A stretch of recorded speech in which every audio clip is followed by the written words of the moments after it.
Pozdrav svim pametnim kupcima od Pametne košarice.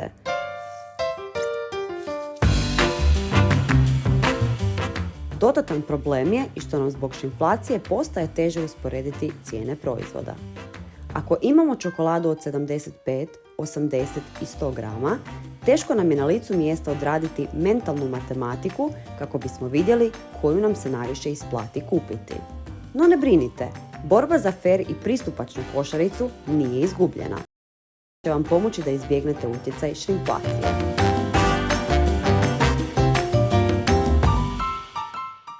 Prvo, ne gledajte pojedinačne cijene, već cijene po kilogramu ili litri.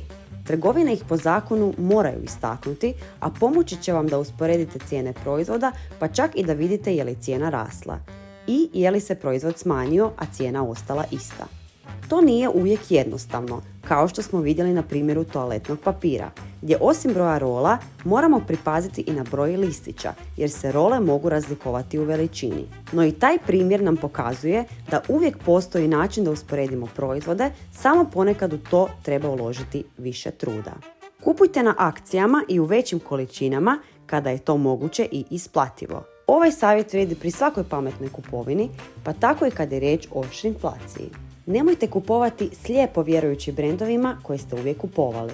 Razmislite i o alternativama, pogotovo trgovačkim robnim markama koje mogu cijene održati nižima tako da štede na oglašavanju, transportu i pakiranju, a ne na samom proizvodu.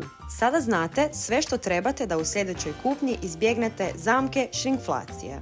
Za još korisnih savjeta zapratite Pametnu košaricu.